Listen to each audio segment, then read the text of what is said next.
विकास पुरुष, महाराष्ट्राचे मुख्यमंत्री आदरणीय देवेंद्रजी फडणवीस साहेब,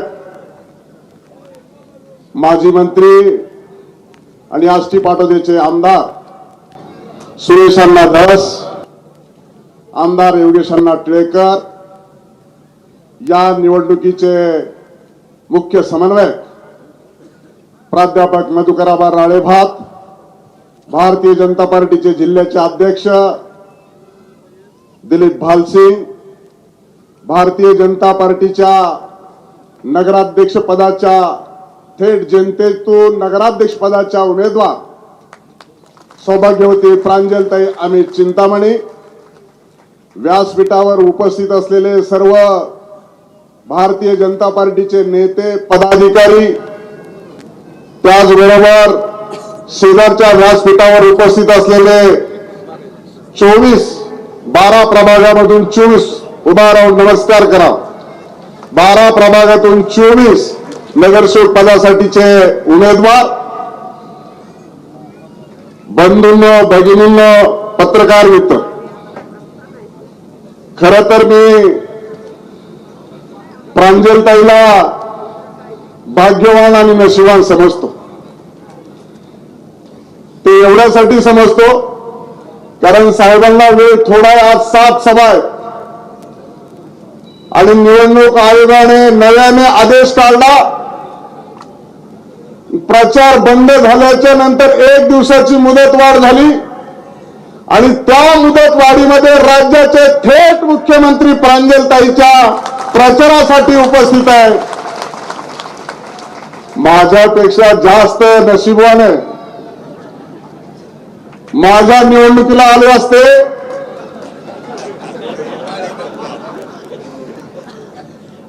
तर सुरेशांना म्हणतात ही पाळी आली नसती,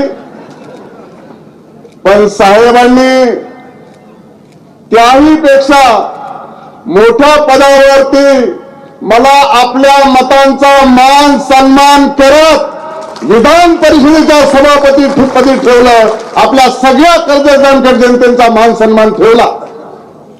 आणि आता जास्तीचं मी बोलणं उचित होणार नाही. सगळ्यांना भाषण करायला संधी द्यायची होती आणि मी रोज आपल्यामध्ये भाषण करते, मी पुन्हा भाषण करेल, परंतु साहेबांना शेवटचा दिवस आहे, 7 सभा आहेत. फक्त आपल्या मी प्रमुख मागण्या साहेबांना सांगणार आहे. फक्त साहेब, या मागण्यांचा आपण तर तुम्ही 250 कोटी रुपयाची, त्यामध्ये 180 कोटी रुपयाची पाणी पुरवठा योजना दिली. काम प्रगती पथावर आहे, 80% पूर्ण, येत्या 6 महिन्यात पूर्ण होणार आहे.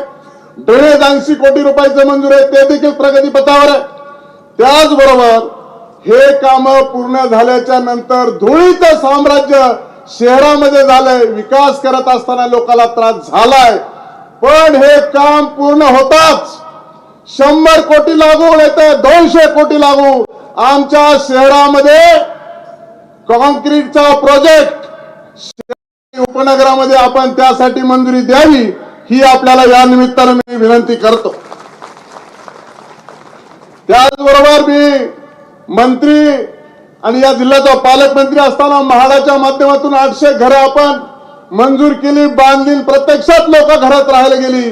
त्याच धर्तीवरती पुन्हा एकदा पंतप्रधान आवास योजनेतून देता येतात, परंतु राहिलेल्या लोकांना सुद्धा विशेष योजना आणून सर्व बेघर लोकांना आपण घरे देण्यासाठी कारवाई करण्याची आवश्यकता आहे. त्याचबरोबर मी राज्याचा जलसंधारण मंत्री आपल्या नेतृत्वात काम करत असताना नगरपालिका आणि नगरपंचायत क्षेत्रामध्ये जलसंधारणाची कामं होत नव्हती.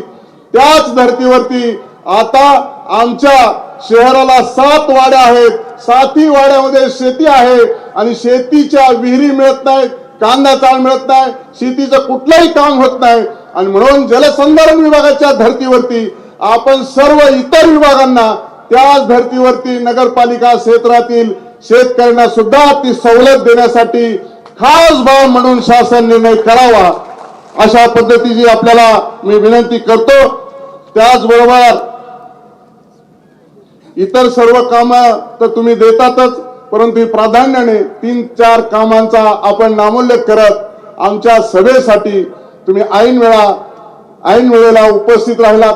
आमच्या विनंतीला मान दिला त्याबद्दल मी नगरपालिका क्षेत्रातील सर्व नागरिकांच्या आणि मतदारांच्या वतीनं आपलं मनपूर्वक असं आभार मानतो, स्वागत करतो. आणि म्हणून मी अगोदरच म्हणलं की माझ्यापेक्षा प्रांजलताई नशिबान आहेत.